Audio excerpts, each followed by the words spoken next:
தேவனுடைய பரிசுத்த நாமத்திற்கு மகிமை உண்டாவதாக. இந்த காலவேளையிலே உங்கள் அனைவரையும் ஆண்டவராகிய இயேசு கிறிஸ்துவின் இன்ப நாமத்தில் உங்களை அன்போடு வாழ்த்துகிறேன். 2 ராஜாக்கள் 6ஆம் அதிகாரம் 17-18 வாசிக்கிறோம். அப்பொழுது எலியா விண்ணப்பம் பண்ணி, கர்த்தாவே, இவன் பார்க்கும்படி இவன் கண்களை திறந்தருளும் என்றான். உடனே கர்த்தர் அந்த வேலைக்காரன் கண்களை திறந்தார். இதோ, எலிசாவை சுற்றிலும் அக்கினிமயமான குதிரைகளும் ரதங்களும் அந்த மலை நிறைந்திருக்கிறதை அவன் கண்டான். அவர்கள் அவனிடத்தில் வருகையில் எலிசா கர்த்தரை நோக்கி விண்ணப்பம் பண்ணி, இந்த ஜனங்களுக்கு கண்மயக்கம் உண்டாகும்படி செய்யும் என்றான். எலிசாவுடைய வார்த்தையின்படி அவளுக்கு கண்மயக்கம் உண்டாகும்படி செய்தார். இந்த நாளின் செய்தியாக எதை பார்க்கிறாய்? தேவனுக்கு பிரியமான அன்பான பிள்ளைகளே, உங்களுடைய விசுவாசமான வாழ்க்கையிலே அநேக வருஷங்களில் நீங்கள் கடந்து வந்திருக்கலாம். அநேக பிரசங்களை கேட்டிருக்கலாம். நீங்கள் இயேசுவோடு நீங்கள் ஜெபித்து வாழ்ந்திருக்கலாம். ஆனால் நீங்கள் நானும் எதை பார்க்கிறோம்? எப்படிப்பட்ட விசுவாசத்தை பார்க்கிறோம்? இங்கே அற்புதமான ஒரு சத்தியத்தை நான் படிக்கிறோம். தேவனுக்காக பேசினவர்களை ஞான திருஷ்டிக்காரன் தீர்க்கதரிசி என்று பழைய அழைக்கிறது. திருஷ்டி என்றால் பார்த்தல், தரிசி என்றால் பார்த்தல். எனவே தீர்க்கதரிசியின் முக்கியமான வேலை மற்றவர்கள் பார்க்க முடியாத காரியங்களை பார்ப்பது. எதை பார்ப்பது என்று பார்க்கும்போது ஒரு திருஷ்டிக்காரன், ஞான திருஷ்டிக்காரன், தீர்க்கதரிசி. அப்படின்னால் எலிசாவின் அனுபவத்திலே இதை நாம் காணலாம்.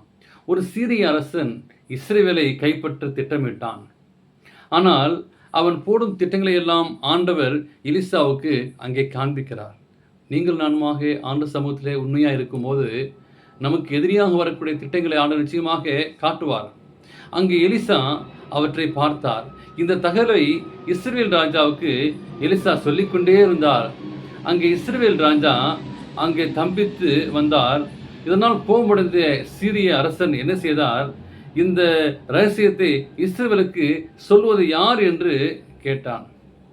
அங்கே தளபதியின் ஒருவன், எலிசா தீர்க்கதரிசி அங்கே இருக்கிறார். அவர் படுக்கையிலே பேசிய காரியங்களை அவரால் சொல்ல முடியும் என்றான்.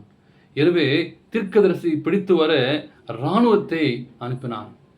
மறுநாள் காலையிலே அங்கே எலிசாவின் வேலைக்காரன் அந்த குன்று மோதமாய் எதிரியின் வீரர்கள் சூழ்ந்திருக்க பார்த்தான். ஆண்டவரே, நாம் என்ன செய்வது என்றான். ஆண்டவனே, நாம் என்ன செய்வது என்றான்.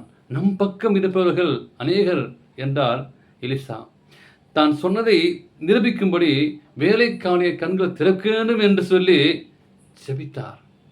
அங்கே குன்றுகளிலும் பள்ளத்தாக்கிலும் அக்கினிமயமான ரதங்களும் குதிரைகளும் நிருபத்தை அங்கே பார்த்தார்.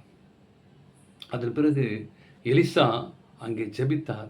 எதிரிய கண்கள் மூடப்பட்டன. நாம் பார்க்க முடியாத காரியங்களை தீர்க்கதரிசிகள் பார்க்கிறார்கள் என்றால் அதை பற்றி எச்சரிக்க வேண்டிய ஒரு பொறுப்பு தீர்க்கதரிசிகள் இருக்கிறது, ஒரு போதகருக்கு இருக்கிறது, சபையை நடத்தக்கூடிய உங்களுக்கும் இனமுக்கியம் இருக்கிறது. அதை நாம் பார்க்க முடியாவிட்டால் அதை ஏற்றுக்கொள்ள தயங்குவது தவறு.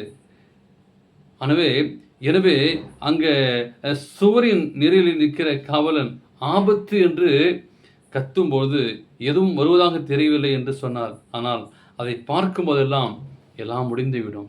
தேவனுக்கு பிரியமான பிள்ளைகளே, நம்முடைய விசுவாசமான வாழ்க்கை, நம்முடைய பயணங்கள் எப்படி இருக்கிறது? ஒரு நாளும் எதை பார்க்கிறோம்? விசுவாசமான பாதையிலே போகும்போது எதிரியே பாவியிலிருந்து ஆண்டவர் நம்மை மாற்றி போடுவார். எதிரிகளிலிருந்து நம்மளை காப்பாற்ற தேவன் சித்தமாக இருக்கிறார்.